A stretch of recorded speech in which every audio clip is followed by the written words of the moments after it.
literally sitting here right now, I'm getting so much insight and strength from hearing how you handle this stuff. Think about how many people that are going to see and hear this are going to take strength from it. I mean, it's unreal. If you read the title of today's episode, you might think this might be a little sad because we're talking about metastatic cancer, but I beg to differ because, Travis, we've talked to you before recording and you are already inspiring us and have told us of some life-changing things that have happened to you since your diagnosis, which we'll also get to. So thank you for joining us. My pleasure. Thank you. And you are joined as well by your oncologist, Dr. Reimers. And would you tell us what you specialize in at Siteman Cancer Center? Yes, thanks so much for having me. So I'm a genitourinary medical oncologist. I specialize in treating patients with kidney, bladder, and prostate cancer. Thanks for being here. So Travis, I guess we need to start with your diagnosis and what you are living with today. So I was diagnosed with bladder cancer, which later developed into metastatic bladder cancer.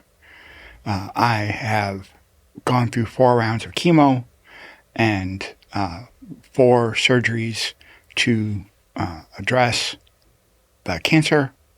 The way we are looking for secondary growth is by CT and MRI. And so we take pictures and literally look to see if there is new cancer growth. So on the one hand, I feel great. I am living my best life. And on the other hand, I am very sick. So Dr. Reimers, tell us about Travis's diagnosis and the relationship you two formed with his treatment. Of course. So as Travis has mentioned, he initially had localized bladder cancer, and then he had chemotherapy. And at some point down the road, then he developed metastatic disease. And now, I think you hadn't quite mentioned it yet, but you're still on what we call maintenance immunotherapy, right, which has really been one of the key wonderful changes in how we treat bladder cancer. I can certainly talk a little bit more about that. But so I think being an oncologist is so rewarding, but there's also so much that's outside of my control because, as Travis and I talked about, right, we come up with the best treatment plan we can based on the available data. And so I think we've been really fortunate that Travis did well with chemotherapy, responded well, and now we've been able to maintain the response with immunotherapy, which has been wonderful. And I think your quality of life has been excellent, which is great. Mm-hmm. And so I'm so thankful for that part of it. But then I also have seen over the years that we've now known each other that you've just taken the good response and taken this trajectory that you're able to do well, and you've just blossomed, right, when all the wonderful things you've done. And that's really the point of what we do is like you said earlier, when you have an incurable cancer diagnosis, what I tell patients is I try to have them keep it in the box at the office as much as possible and let me do the worrying. And, we deal with it when you're in the clinic. And then when you go out, you do your best to live your life, which you're 100% doing, which is fantastic. Part of my self-care, I have treatment every 2 weeks. Mm-hmm. And I give myself from 11 to noon to reflect on fate. And I unpack my box and I weep and I drive to treatment. And when I get to treatment, the nurses smile and call my name, and it lets me set aside the burden of how my fate has changed from my expectation. And giving myself grace to examine that has helped me quite a bit. My sense of self is that if I didn't give myself time to grieve in a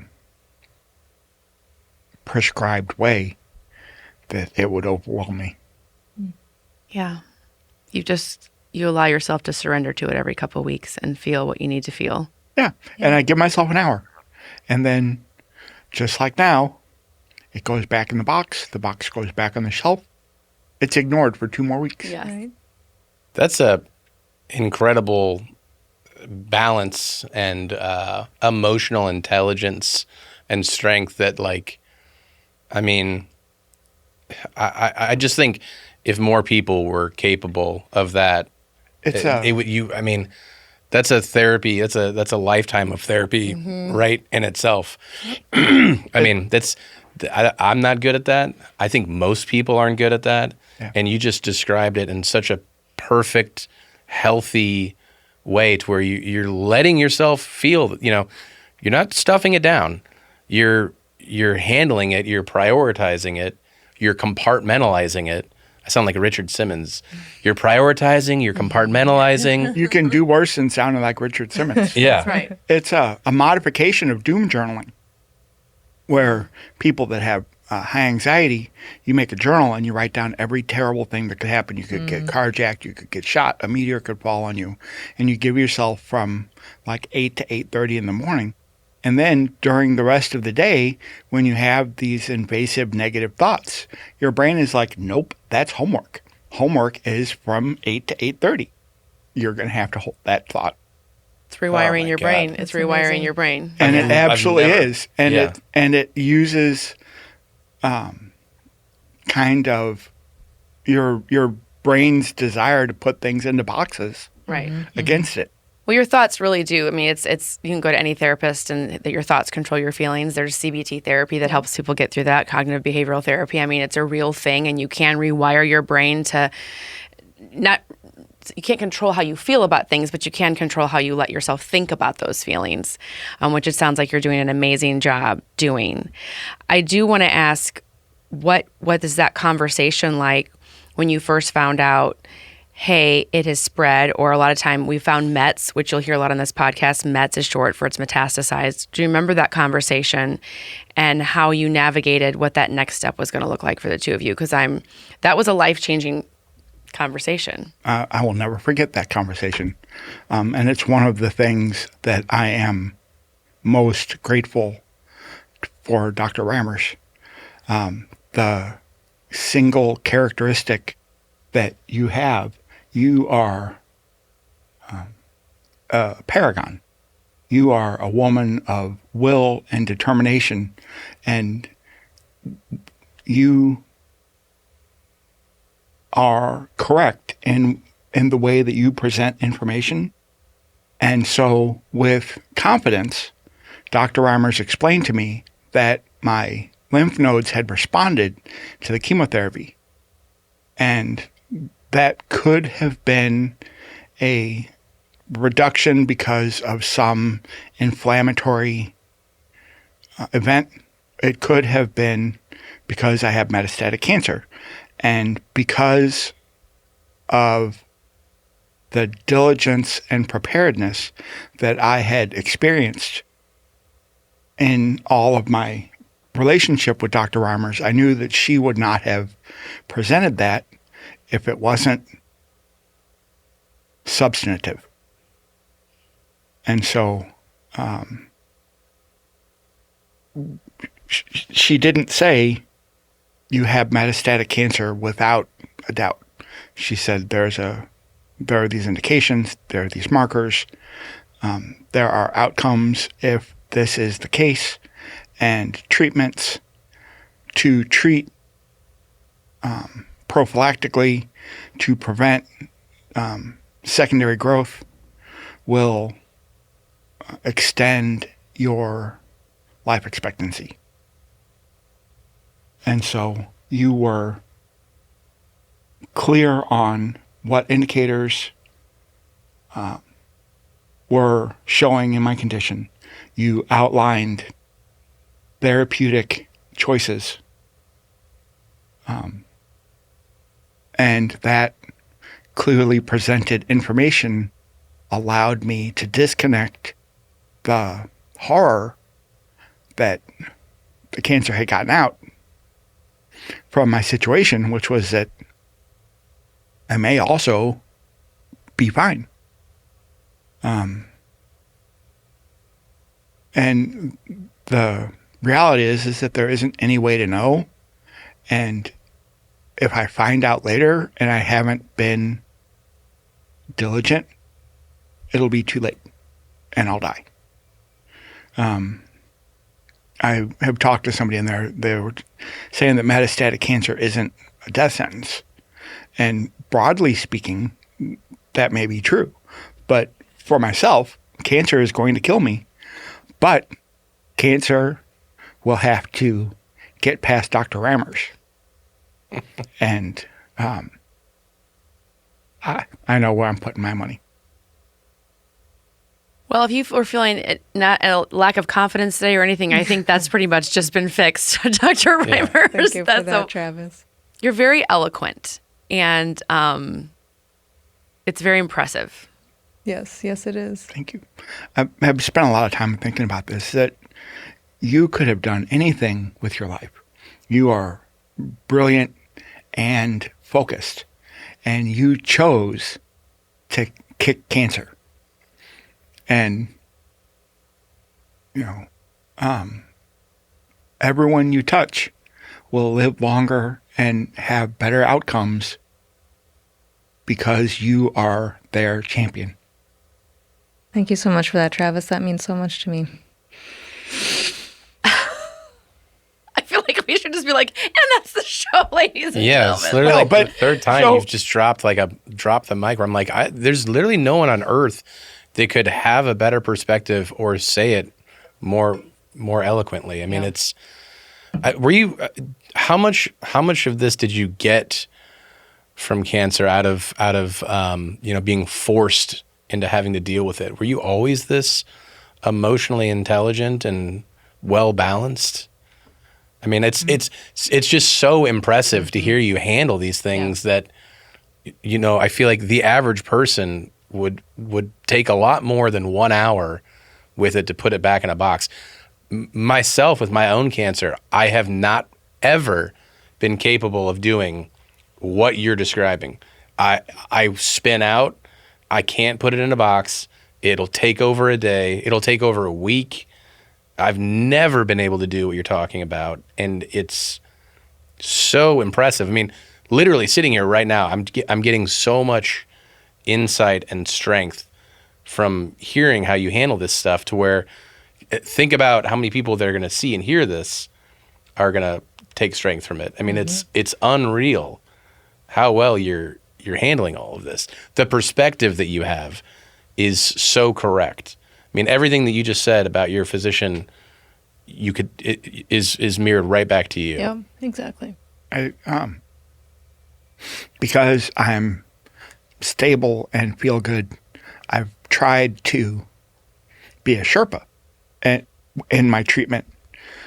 When there are new patients, one of the pieces that is terrifying about cancer are a laundry list of possibilities.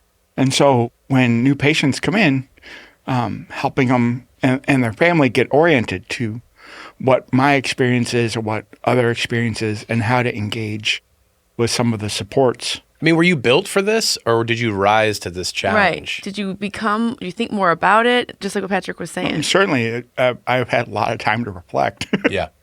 I left my previous job to care for my father-in-law who had a stroke, and then I got cancer. And then after I recovered, I got a new job at Lydia's house.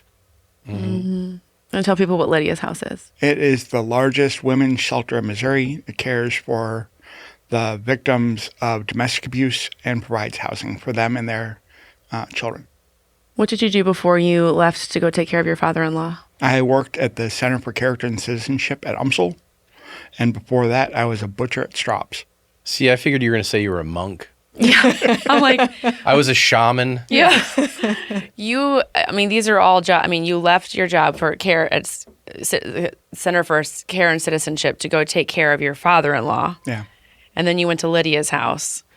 And now you are using your experience to help minister in a way to other people around you that are going through cancer. Yeah. It's in you. You have a heart for helping people. I do. Being uplifting and positive is the best good people can do. And people that have cancer are in the most challenging, the most daunting situation that they're likely to ever experience. Yeah. How about you're married? Yes. am. How long have you been married? We just had our 20th anniversary. Congratulations. Congratulations. And how has that, how has the reality been for you and your wife? Do you switch days that you I know you take your hour. When does she take her hour? At the same time? I don't know. How do you guys talk about it? How do you don't navigate really. that? She's also got a really high level of emotional intelligence. She works in healthcare also. Mm-hmm. She's the director for the Missouri Center for Public Health Excellence. So she's quite learned on disease and living with illness.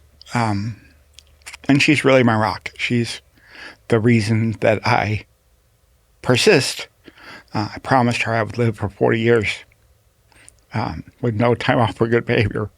I said, no matter what, I'm gonna limp along so that I don't widow her.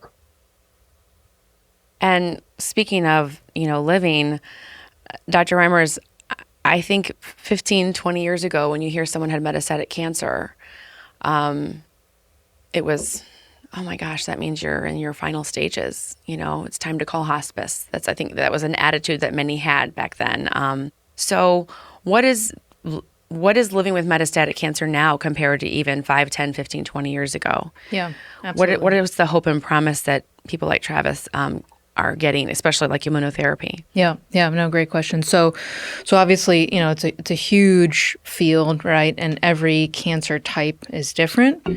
And every metastatic cancer diagnosis, even within one cancer, is different, right? So if I have 10 metastatic bladder cancer patients, the way their cancer presents, their clinical trajectory, their extent of disease, how well or ill they are, aside from that, all that factors in. But that being said, over the almost decade or so that I've been doing this now, there's been a fantastic, massive paradigm shift, frankly, multiple times over in terms of the available treatments for metastatic bladder cancer. And your point is accurate. When I was training in medical oncology as a fellow, we had chemotherapy. It had just come to the point where we had immunotherapy, things like a medicine called pembrolizumab. And after that, there wasn't really much else. And in the time that I've been on faculty here at WashU now, 6+ years, the treatment paradigm for metastatic bladder cancer, thankfully, has turned over multiple times. So actually, if Travis had gotten metastatic bladder cancer today, we would have a completely different treatment to use instead of chemotherapy, with something called an antibody drug conjugate with immunotherapy. Right, and so it's been that's 3 years ago he was diagnosed. You're saying there'd be a different treatment even to now, start with today. It's just been incredible how much the field has changed in a positive direction. And so that absolutely informs my conversation with patients when they come in with a new cancer diagnosis, specifically with a new metastatic cancer diagnosis, because you're right. It's this really tough balance of, yes, this could be life-shortening for you. Yes, this is, technically speaking, an incurable diagnosis, but how do we thread that needle, as I like to say, of quality and quantity of life, and using the tools that we have. And so that now has gone from probably 6 months to a year, right? We used to say, more than 10 years ago, metastatic bladder cancer patients lived 6 months, 12 months, perhaps, right, with chemotherapy, maybe with some other things. And now that's on the multi-year scale and hopefully getting longer, as we speak and as even more new treatments are developed. Wow. Talk about the hope that is Absolutely. available still, that's still possible with metastatic cancer. We used to always talk about, my dad had metastatic melanoma and it was pretty advanced. And, we were doing clinical trials and stuff like that. And similarly, you can't put a number on it. It's so many factors, but we just always talked about just staying in the game. The longer you can stay in the game, the more players become available. In 3 years, the standard of care has changed. The options have changed. So, you've got youth on your side. an incredible attitude, and it sounds like your prognosis is good. You're feeling good, and I mean, think about what's going to be available in another 3 years, and another 6 years or 10 years. I think that's an incredible message to anybody listening or watching. That, again, like, hearing metastatic cancer is not what it used to be. It is scary. It's a big question mark, but there just are so many more answers and options available for situations that used to feel like a dead end. My dad's physician used to always say, I will always treat you if you want to be treated and you can tolerate it. Exactly. You know, there's no one's trying to get anybody to lay down to any of this. Mm-mm. But to that point, you know, that's why I try to encourage my patients, you know, Travis included, to let me kind of do that part of the homework, so to speak, which is why I think, Travis, you know, and again, to the message to anybody who's listening, that your perspective on how you're trying to manage the daily, you know, regular emotional, psychological, spiritual burden of your cancer diagnosis, and the fact that it's always going to be there, right? That is so important and so critical, because I would love to hear from you, but I feel like that is probably a major part of why you're able to live as well as you are, because you're able to deal with the emotional ramifications so well. Another kind of trick that I use when I am overcome with emotion, I say, if 3 years ago I had a promise that I would still be alive and that the conditions of my life would be the way they are, would I have signed up for it? And without reservation, I would have said, take my money. And not forgetting that regardless of how difficult everything is, I'm still alive. I'm still moving forward. It's not, I want to change the quality of it. It's, do I accept this or do I reject it? And accepting reality is an important part of fighting for it. How is your life now living with metastatic cancer? We know you get immunotherapy every 2 weeks. How has your life changed physically?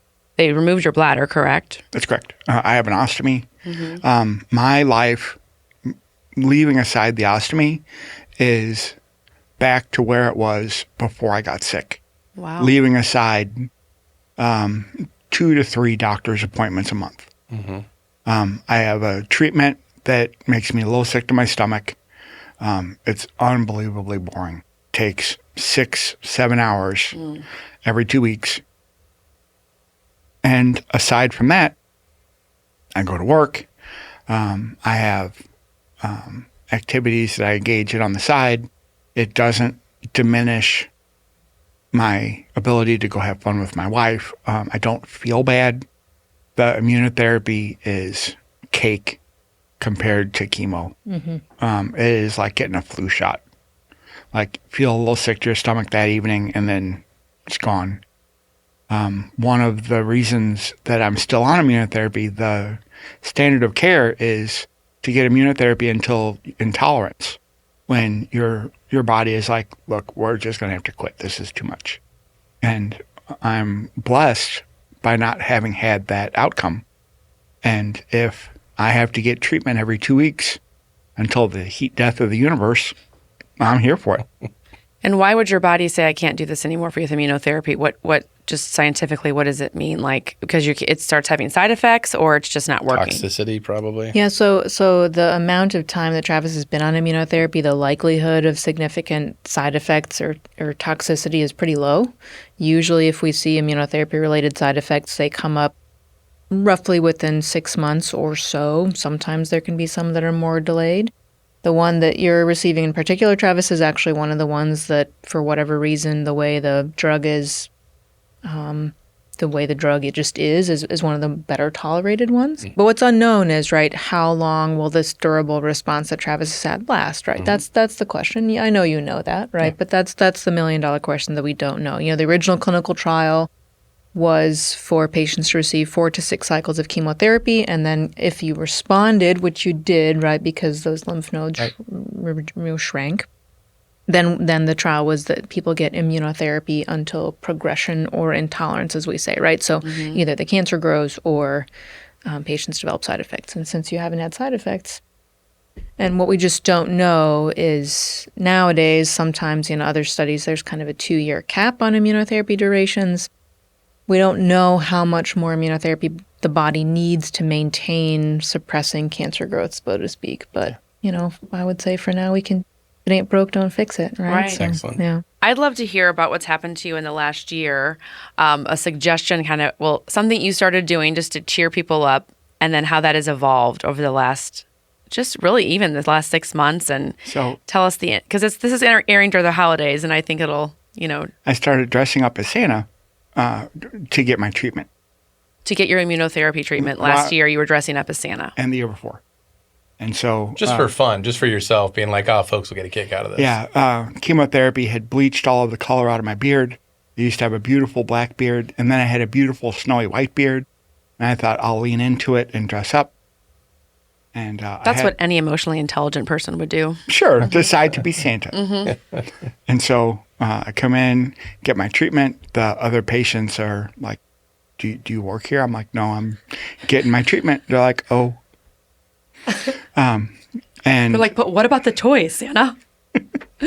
And so last year I came in and I had added a string of bells to my belt. And one of the pediatric nurses came out and said that she heard reindeer for the benefit of the young lady behind her. And the young lady was bald-headed and gray and a little girl, maybe 11, 10, and had the biggest smile I have ever seen and was clapping and just delighted. And I said, young lady, do you have any idea how far from the North Pole this is? I came all the way down here because I heard how nice you've been to your nurses. And it was the best thing that I've ever done in my life. And it was such a bright point and so life-affirming to make that little girl happy and be a positive in somebody else's cancer, that I'm like, okay, what if I could do this in a systematic way? What if I could really be Santa at Siteman? And I got a costume and a better costume, a real proper Santa costume. And I talked to the nurse coordinator at the West County location, Nurse Yvette, and she put me in touch with the powers that be. And they decided that because I have all my shots and they were going to let me visit. You have all your shots. Like a dog? Like a dog. Well, these children are sick. Yes, you have all your proper vaccinations. Sorry. I know. And you're not going to bring them rabies. Yeah. Right. You keyed on it exactly. I don't bite. Yeah. That's right. I only go potty inside. That's right. Yeah. Mm-hmm. And it's not going to be a like the problem. flu shot. Right. Like the flu Yeah. shot. Yeah. Right. Sorry. I get tested every 2 weeks. Uh-huh. I wear a mask when I dress up as Santa. Because everybody in the hospital wears a mask. And so Santa's not any different. And all germs are no good. Mm-hmm. And so they're going to let me visit each of the hospitals. And they are going to have a toy drive so that I can have coloring books and books to read and presents to deliver to the kids, That's awesome. which I'm so delighted for. We'll be sure to put the pertinent information on how folks can contribute to that toy drive in the description on this episode. Yeah. Yeah. You said before we were recording that it's been one of the best things that's ever happened to you. Yeah. But it happened because you have metastatic cancer, or you never would have thought to dress up as Santa during chemo. Right. And you never would have probably, well, I don't want to say never because you're clearly a very empathetic person and care of others, but your heart naturally led you to find a way to keep bringing joy to others. Cancer really changed the trajectory of my life in some ways a very positive way. It feels strange crediting cancer with getting to be Santa, but that's, to be fair, That's not where I had been in my life. And that's where I find myself now. And it's a delight. I'm living my best life. This episode is about living with metastatic cancer, and you just said, I'm living my best life. Yeah. And is cancer going to kill me? Yes. Is it going to kill me today? No. Is it going to kill me next year? No. There's no way to know. I could get hit by a bus. I was going to say, we never know. I mean, every day is not promised. And so the real truth that I'm living is that I no more know, and I say this all the time to other patients, we live as long as we live, and then all of us meet the same fate. And not knowing is hard. And metastatic cancer, the horror of it is having to realize that how many pages are left in my book are unknown. When Patrick may feel confident that he's got 40 more years. And the reality is that neither one of us know who's going to outlive the other. But I am forced to reflect on how much time I have left in a way that a person that doesn't have metastatic cancer does not. But not being defeated by that lack of knowledge is really important. Mm-hmm. Yeah. Dr. Reimers, what have you learned with working with Travis over these last 3 years? Well, Travis, you're as we say in medicine, you're an N of one. You're truly unique unto yourself, and it's wonderful. I mean, it's just so special, you know. I really appreciate you saying that. You brighten all of our days when you come in, and we just, like I said, you know, I think you're just an example to us all of a fortuitous combination of good response to treatment and in your very insightful way using this, right, to the best of your ability to grow, right? And I mean, I think I should also say, you know, I guess to anybody listening who feels like they maybe can't live up to Travis's, you know, it's very unique to you, and I think it's wonderful, right? But I think also to just extrapolate it to others who may be listening, everybody's journey is so different, right? And so take from this what you can, take from, you know, what Travis, the example Travis has set, what you can, you know, and I think that's what I've learned too, you know, it's as of all the patients I see, you know, Travis, obviously you're in a wonderful sort of compartment by yourself, which is great, but you know, every patient's journey is so individualized, right, and requires such specialized attention. And it's why the oncologist is so central to that journey, because trying to determine what that looks like as a lay person is, for myself, not only not helpful, but it's counterproductive. If I get on the internet and I'm like, how does bladder cancer end? I'm going to get information that is not helpful.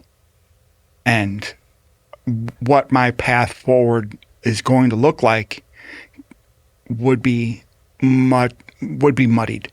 My ability to Google is no comparison to Dr. Reimers' 10 years of education and lifetime of expertise. And so having faith and confidence in my doctor is both difficult and critical. And it's one of the reasons being an advocate for myself and being engaged, having a doctor that listens to you and articulates what's going on and is a successful match is so important.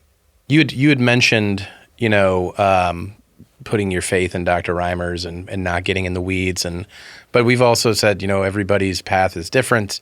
You know, for what it's worth, I do know I'm like you. You know, I'm not an expert. I put my faith in my oncologist. You know, Daniel Morgenstern, what he says goes, and I say, yes, sir. But there are a lot of people that want to. I have to, not to cut, I have a huge caveat that in full faith and disclosure, my wife is a researcher in her nature, and I didn't look on the internet, but my lovely bride exhaustively researched. And how did that help or hurt with her? It reassured her that Dr. Reimers was both diligent, thorough, and correct. Yeah. Because just like Dr. Reimers said, and it's that idea that Dr. Reimers is a shepherd. Having two shepherds does not put the sheep in danger. And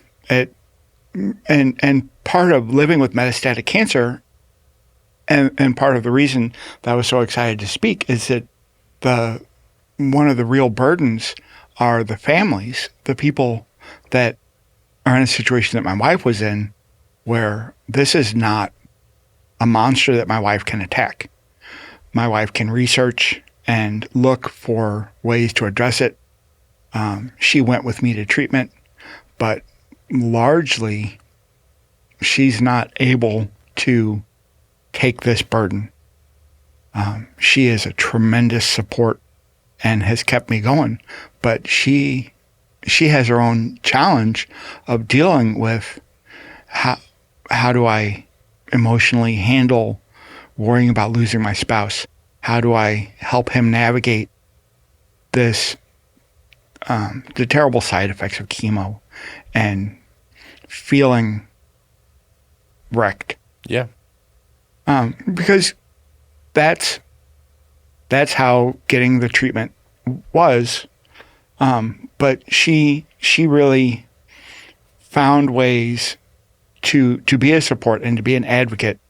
And research was one of the things that she could do and do well to support me. Yeah. And so when we talked to Dr. Reimers and Dr. Reimers detailed the therapeutic approaches, my wife had already read up on survival rates and the likelihood of these interventions having bad outcomes and possible side effects that paralleled what Dr. Reimers very thoroughly detailed, which helped my wife feel confident that I was well taken care of and that the path ahead was illuminated. Yeah. One of the most difficult pieces with cancer is the unknown. You don't know how your body's going to respond to the treatment. You don't know what difficulties you're going to run into. You don't know whether you're going to have to pivot into some other kind of approach because your treatment wasn't effective. And the unknown is so daunting. Yeah. And then if you have to layer on top of that not having confidence in your doctor. Yeah. And so that's why being engaging with the medical people was so important for me, because it lets me wholeheartedly have confidence because it's my life. Dr. Reimers is keeping me alive with her brilliance. But the only... And so my role is to diligently follow her directions. You know, I joke, I do as the small woman commands. Does he say that to you? Is this the first time hearing that? I do as the small woman commands. I know that, you're doing great, Travis, and you're living your best life, as you've said, but, how do you have conversations with patients that aren't doing as well as Travis, when they have to say, hey, the side effects, I'm not sleeping well. I'm not living my best life. This is wearing on me. Yeah. Yeah. And so, what I try to do, and again, I think it's a really hard initial conversation, but what I tried to do over the first at least couple of visits is to make sure patients and their families understand what we just talked about, right? That metastatic in that scenario almost always does ultimately mean incurable and ultimately life-shortening. And then I tell them, right, that, we have this wonderful growing armamentarium of options that, for almost all cancers, right? And that we use those for as long as we can, for as long as they work and as long as they're tolerable, like we've mentioned. And then I typically say, there's going to be a point at some point down the road where either the treatments aren't working or that quality of life piece is just no longer there, right? Where whatever we're doing is not helping people live their best lives, as Travis was saying. And at that point, then we think about transitioning to something like end-of-life care. And I try as best as I can to prepare patients for that eventuality, even if we hope and think it's going to be a long way off. And then we can sometimes refer back to that very original conversation and say, hey, remember that one time when we talked about at some point treatment's not going to make sense anymore. And in the vast majority of my patients, even though it's so hard, I've found that to be a helpful full circle moment that helps patients and their families navigate that with some semblance of more peace. As we kind of come to that moment and we just say more treatment doesn't make sense. We shift our focus, right, to symptom control and to comfort and to saying that active treatment for the cancer is no longer the primary focus, and it's things like hospice care at that point. How do you go home at the end of the day when you've had those hard conversations? How do you do you have a system like Travis where you put it in a box? But that takes a lot of strength to be able to have those tough conversations that you're talking about. It is a lot. It is a lot. I will say, and I don't want to sound too sort of dire about it, but actually one of the things that sort of helps me personally is when I lose patients, when patients pass away, I really try to make a point to call the spouse, the family members, and just, close that loop with them and let them know that we're thinking about them. Because I think it's really important to kind of have that relationship, and you miss people, right? But then at some point there's, sorry, that's too hard. I am reacting to the passion you have for myself and your other patients. It's not a sad thing. You have devoted yourself to protecting us. Yeah, I do my best, and then at some point, I'm thankful that I've sort of been given the grace and the capacity to kind of, you're able to kind of close that chapter with those patients and those families, and you think of them, fondly, and sometimes the tough moments, right? But then that there's other patients that, the next new consult is coming that also needs care and needs help, I would imagine that times that get really tough when you're talking about your fate and thinking about, your diagnosis, the holidays can be difficult times because will this be my last? Or, how do you navigate that? And what can you say to patients and family members that have lost someone they love? And what can you say to family members that may have lost someone to cancer? How do you navigate the holidays? For me, the pain in my heart for like my Uncle Ron, who also passed away from cancer, that feeling of loss is a reflection of the love that I had for him. And I carry my uncle into the future with me in my heart. And the loss and the energy he deserved because he was such a wonderful human being. And to reject the pain of your lost loved ones is the opposite of carrying them into the future. Embrace all of the hurt that their absence has, because that is the place in your heart that they live. And they get to go into the future with you because you are still alive. And they get to go into the future with you because you honor their memory and cherish who they were. The holidays can be difficult times. If it's your first holiday without somebody, if you're somebody going through it and you wonder if it's going to be one of your last. And I think your story, your candidness, this entire episode is going to be a great source of relief, inspiration, and hope to anybody going through either of those scenarios. And the way in which you speak and adore and address Dr. Reimers is just so lovely. And I can tell she's impacted your life so much. It's really been an honor. Thank you. And thank you, Travis, for being who you are and for your thoughtfulness and your wisdom and your collaboration. This really it's a collaborative journey, right? This is the perfect example of how a patient-doctor relationship should be. And you're both just incredible examples, and I really appreciate you sharing your stories today. And I just think that the only thing left to say is that Santa Claus is coming to town. Thanks for listening to This is Cancer. Brought to you by Siteman Cancer Center at Barnes Jewish Hospital and WashU Medicine. National leaders in cancer. For more information on Siteman Cancer Center, go to siteman.wustl.edu and be sure to leave us a review and like and subscribe wherever you listen to podcasts.